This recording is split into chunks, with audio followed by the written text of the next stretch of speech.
Saya pernah berpikir bahwa hidup ini sederhana, bahwa sebagai beta, saya bisa menjadi penyangga bagi Alpha yang saya cintai, menyerap segala amarahnya seperti spons yang setia, tanpa pernah mengharapkan balasan lebih dari sekadar kebersamaan diam. Tapi hari itu datang, hari ketika saya melihatnya, Ardian, lembut sekali pada seorang Omega muda yang baru saja muncul di lingkaran kami, dan hati saya hancur berkeping-keping. Saya, Rea, yang telah bertahun-tahun menjadi pelipur lara baginya, tiba-tiba merasa seperti sampah yang tak lagi dibutuhkan. Semua bermula di Jakarta yang ramai ini, kota yang tak pernah tidur, di mana gedung-gedung tinggi menjulang seperti penjaga rahasia kami.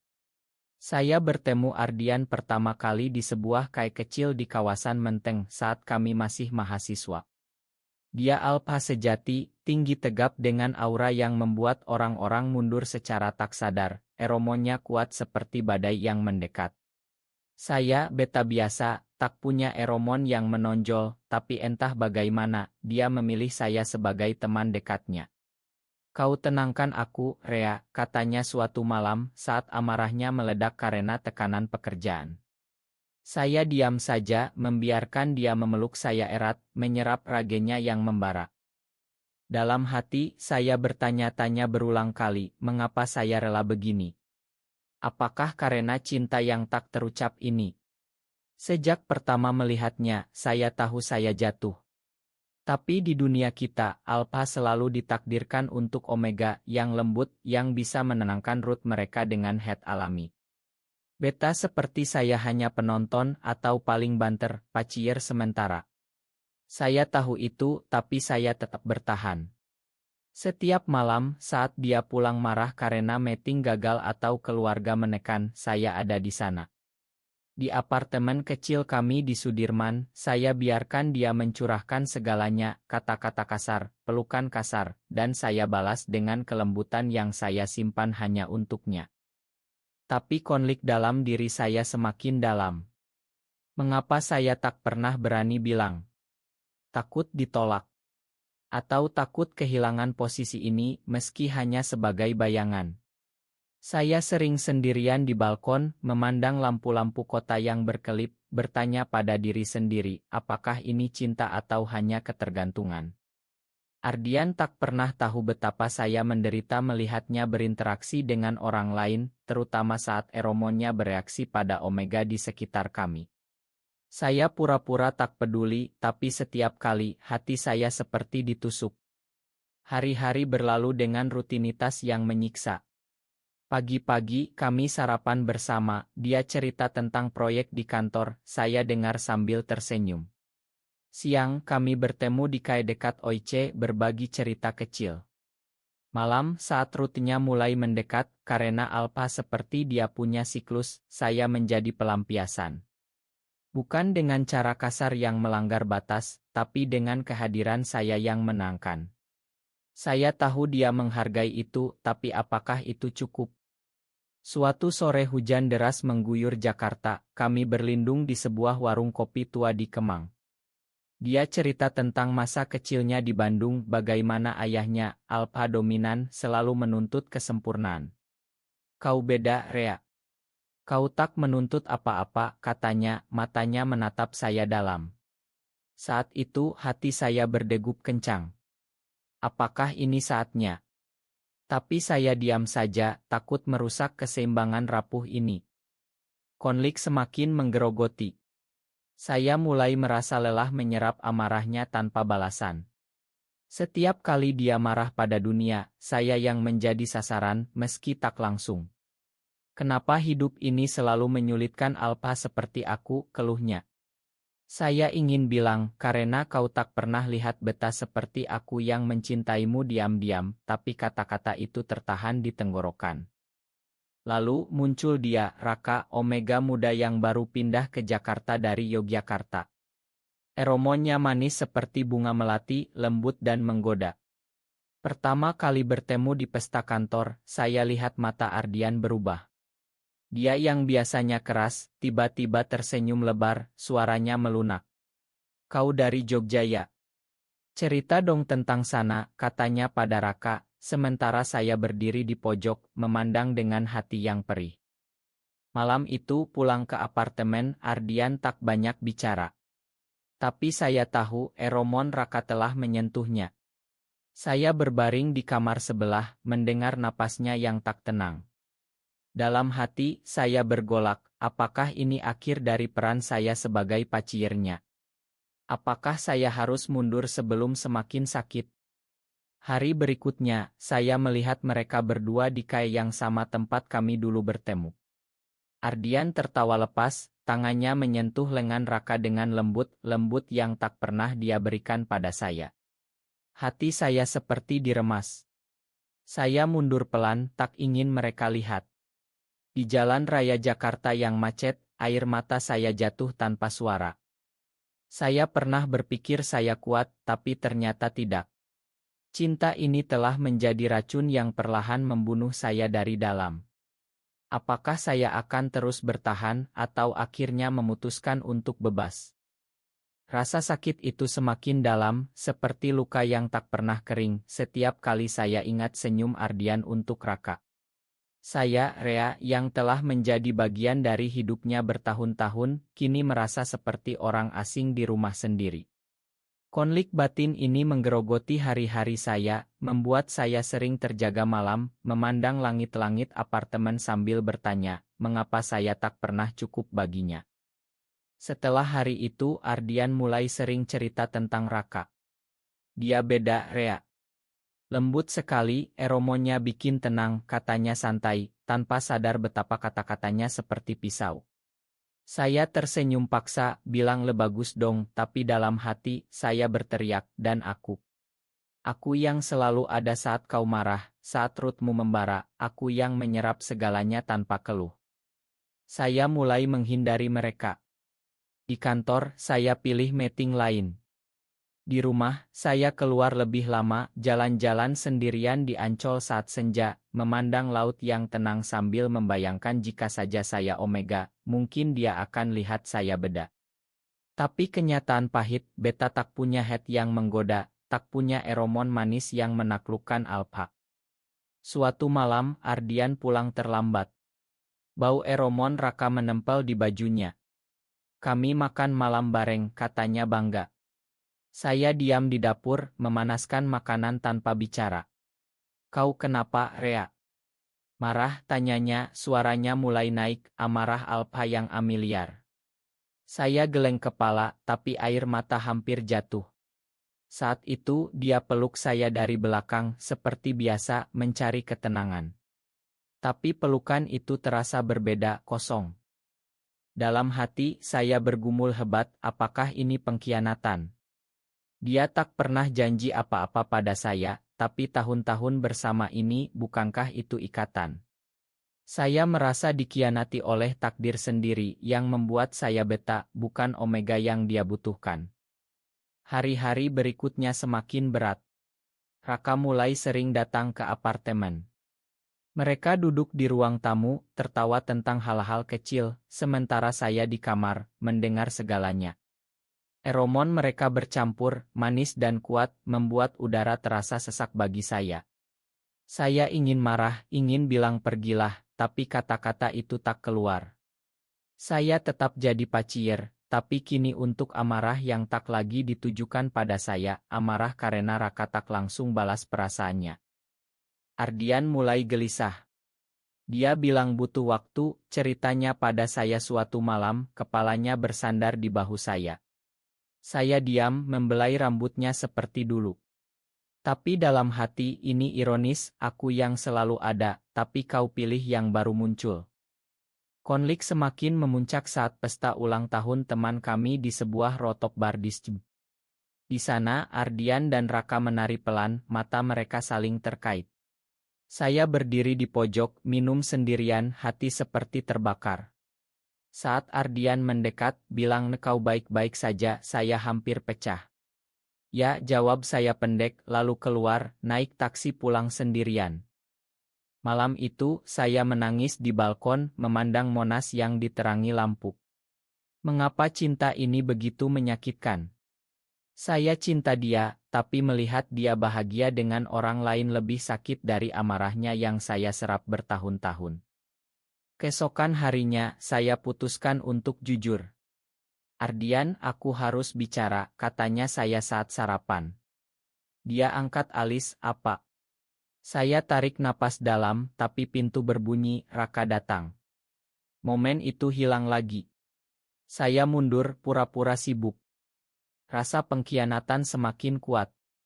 Bukan hanya dari Ardian, tapi dari diri sendiri yang tak berani lepaskan.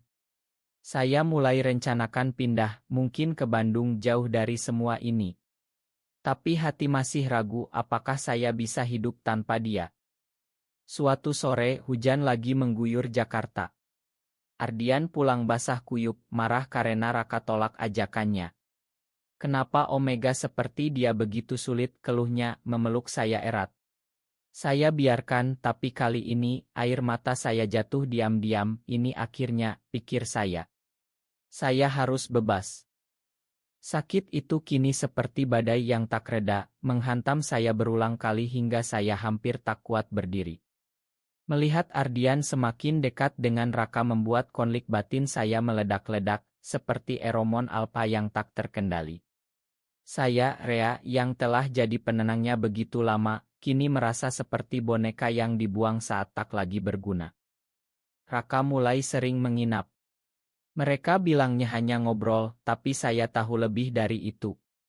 Bau eromon mereka memenuhi apartemen, manis dan menggoda, membuat saya sesak napas. Saya sering keluar malam, jalan sendirian di Tamrin, memandang orang-orang yang berlalu lalang sambil bertanya, apakah ada tempat untuk beta seperti saya di dunia ini. Ardian mulai berubah. Dia lebih lembut di depan Raka, suaranya tak lagi kasar, tatapannya penuh harap. "Dia yang ku mau, Rea," katanya suatu hari, seolah minta persetujuan saya.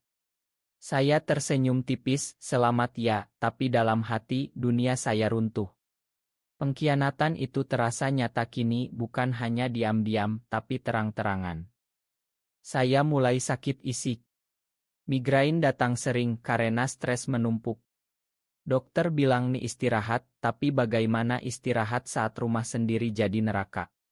Saya sering bermonolog dalam, mengapa saya tak pernah bilang cinta dari dulu. Mungkin jika saya berani, semuanya beda. Tapi beta tak punya keberanian seperti Alpha atau kelembutan Omega. Suatu malam, puncaknya datang. Ardian dan Raka bertengkar kecil, Raka pulang marah. Ardian rage penuh, memeluk saya kasar, mencari ketenangan seperti dulu. "Kau selalu ada ya," katanya. Saat itu, saya dorong dia pelan. "Cukup, Ardian." Dia kaget, "Apa maksudmu?" Saya akhirnya pecah, "Aku cinta kau, tapi kau pilih dia. Aku lelah jadi paciermu." Ruangan hening. Matanya melebar, "Rea, aku tak tahu." Saya tertawa pahit, "Tentu saja tak tahu, karena kau Alpha, dunia berputar di sekitarmu." Dia coba pegang tangan saya, tapi saya mundur. Malam itu, saya packing barang, pindah ke hotel kecil di Senen. Sendirian di kamar hotel, saya menangis hingga pagi. Rasa bebas bercampur sakit. Apakah ini benar? Melepaskan dia setelah bertahun-tahun. Ardian telepon berulang, minta maaf, bilang dia bingung. "Aku butuh kau, Rea." Tapi saya tahu dia butuh Raka lebih. Saya matikan ponsel, putuskan mulai baru. Hari-hari berikutnya berat. Saya cari apartemen baru di Blok M, kerja seperti biasa, tapi hati kosong. Teman-teman tanya, saya bilang deputus sahabat. Tak ada yang tahu rahasia kami. Lalu Raka hubungi saya. "Ma, aku tak tahu kalian." Saya bilang tak apa, tapi dalam hati marah pada takdir. Konflik belum selesai. Ardian datang ke kantor, minta bicara. "Aku salah, Rea. Raka bukan yang ku mau." Tapi saya lihat dusta di matanya, dia masih ingin Omega itu. Saya putuskan pergi ke Bali sendirian, cari kedamaian di Ubud. Di sana, di sawah hijau, saya renungkan, cinta tak harus miliki, kadang lepaskan adalah bentuk cinta terbesar. Tapi saat pulang, Ardian tunggu di bandara. Jangan pergi lagi. Hati saya goyah lagi. Badai emosi ini semakin ganas, membuat saya, Rea, hampir tenggelam dalam lautan penyesalan dan harapan yang sia-sia. Melepaskan Ardian ternyata tak semudah yang dibayangkan, setiap sudut Jakarta mengingatkan saya padanya, pada tahun-tahun saya menyerap amarahnya demi secuil kebersamaan. Setelah dari Bali, saya kembali ke rutinitas, tapi Ardian tak menyerah. Dia datang setiap hari, bawa makanan kesukaan, cerita seperti dulu. Aku sadar, Rea, kau yang selalu tenangkan aku. Tapi saya tahu, Raka masih ada di hatinya. Mereka masih bertemu, meski Ardian bilangnya hanya teman. Konflik batin semakin hebat. Saya ingin percaya dia, tapi pengkhianatan itu meninggalkan luka dalam. Kenapa sekarang baru sadar, tanya saya suatu malam di Taman Suropati. Dia diam, lalu peluk saya. Karena aku takut kehilangan kau. Tapi hari itu datang lagi, saya lihat mereka berdua di mal kota Kasablanka, tangan Ardian pegang pinggang Raka lembut. Hati saya hancur total. Saya pulang packing lagi, kali ini serius pindah ke Surabaya, ikut proyek kantor sana. Ardian tahu, dia marah besar. Kau egois, Rea, teriaknya saat saya di bandara. Rage alpanya penuh, Eromon membara. Saya hampir goyah, hampir kembali jadi pacir. Tapi saya bilang, tidak lagi. Aku bebas sekarang. Di Surabaya, hidup baru dimulai. Kota ini lebih tenang, lautnya luas. Saya kerja keras, lupakan dia pelan-pelan. Tapi malam-malam monolog dalam kembali, apakah saya salah lepaskan? Raka telepon bilang mereka putus. Dia terlalu posesi. Saya diam saja. Lalu Ardian datang ke Surabaya, minta maaf panjang. Aku salah pilih Omega, padahal beta seperti kau yang kumau sebenarnya. Kami bicara hingga pagi di pantai Kenjeran.